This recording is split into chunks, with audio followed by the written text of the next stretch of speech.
Qual que é a importância do front-end em si para um projeto, né? Tipo, boa parte do tempo de carregamento é gasto no front-end, né? Tipo, quando eu tô carregando principalmente a questão de imagens, até mesmo requisições para API, o cara sente no front-end.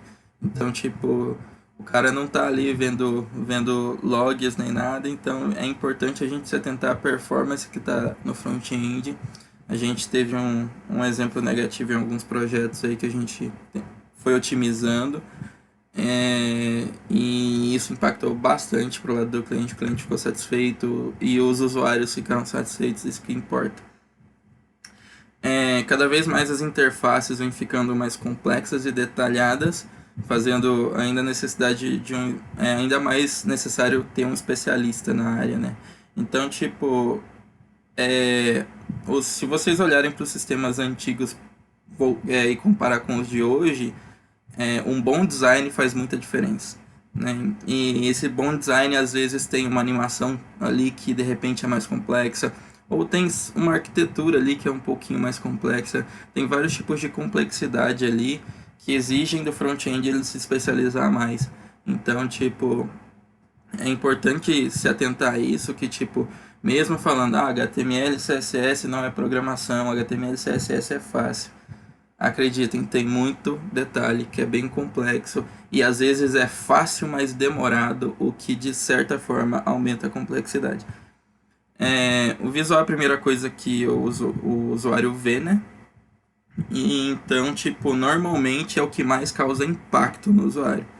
Se eu chegar ali e, tipo, tiver um site todo meio que torto as coisas, com cores ruins, uma fonte nada amigável, o usuário já vai ter uma impressão ruim e de repente ele não vai nem buscar o que o site faz ali. Mesmo que de repente ajude ele, às vezes ele já desinteressou porque bateu o olho e. Ah, que coisa feia, sabe? Que coisa ridícula. Então é bacana tanto melhorar a parte visual, mas lógico que a gente não pode fazer uma coisa visual que não tem performance, que aí não vai adiantar nada também. É sempre um casamento das duas, então a gente tem que buscar um equilíbrio quanto a isso. Ah, como é o mercado de trabalho, né? Eu coloquei como era, mas enfim, a busca por desenvolvedores front-end ultimamente vem crescendo bastante, né? Voltando como eu falei antes a gente tinha que o cara só fazia layout, e o cara que fazia layout era pouco valorizado, era pouco buscado, era só HTML e CSS com layouts muito básicos, então às vezes qualquer um fazia front-end, era um trabalho para qualquer um.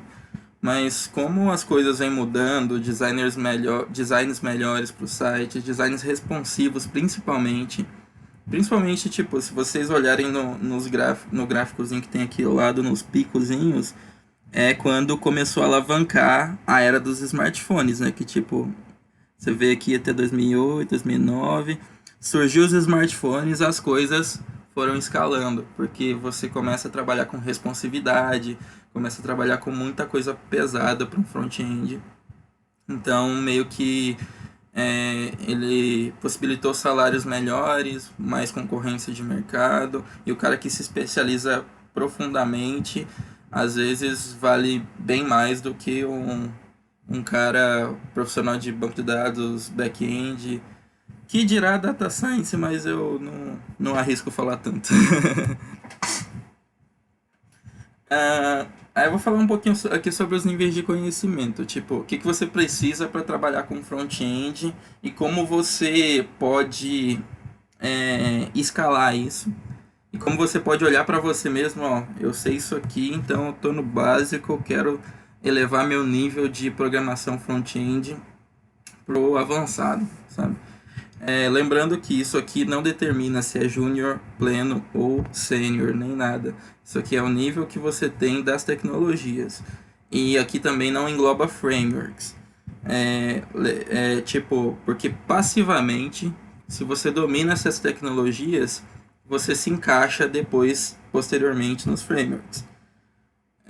Porque, tipo, não dá para aprender React, Vue, Angular sem saber essas bases. Então, o nível de conhecimento das bases é mais importante, às vezes, do que o nível de conhecimento do framework, porque se você não tem uma base sólida, o seu conhecimento do framework nunca vai ser sólido.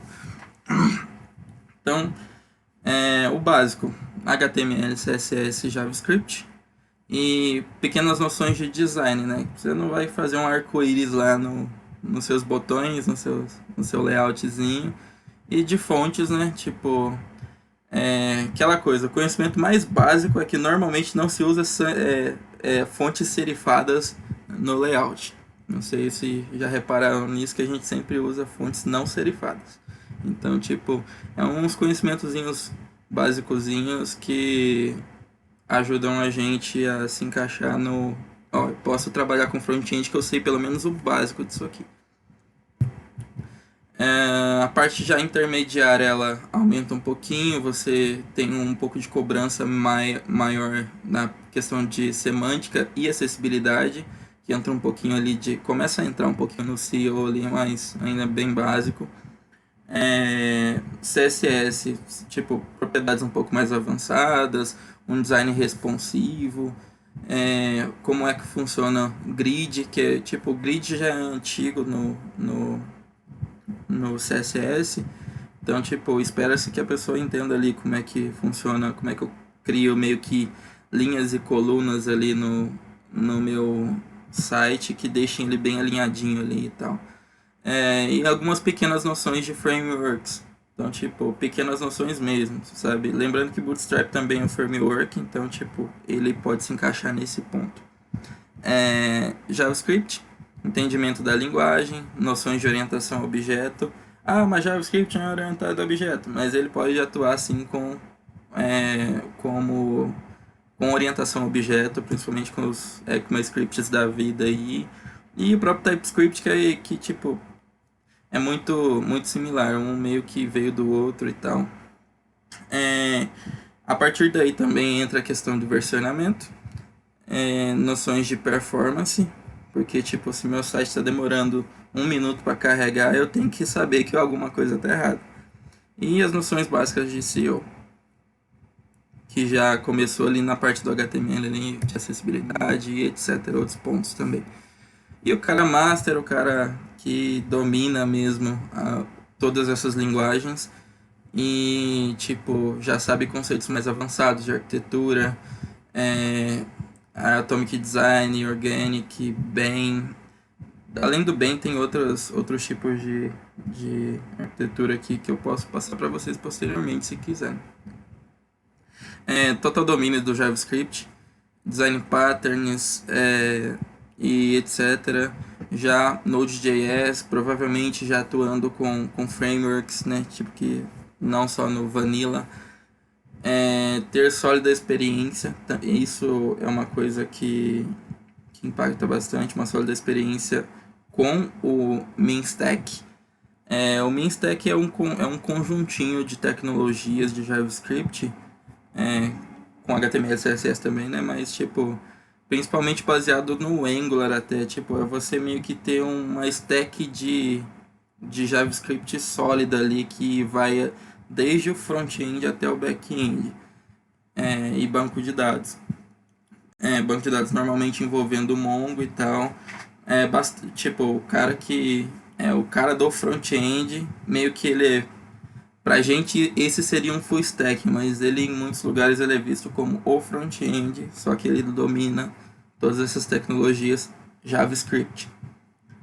Alguma dúvida?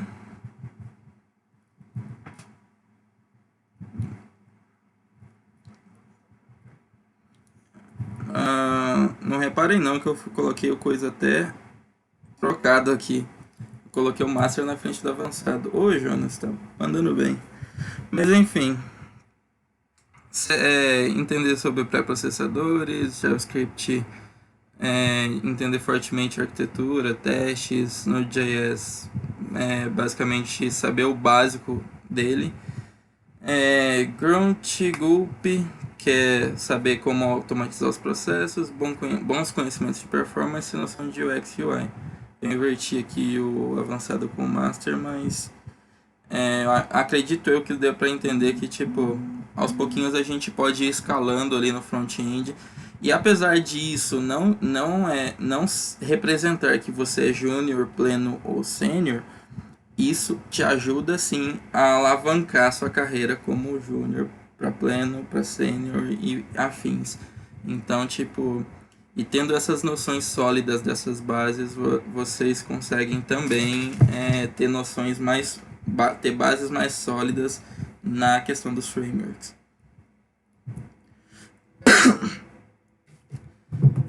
Essa imagenzinha aqui representa até um pouquinho do que é necessário aqui pro front-end nos dias atuais.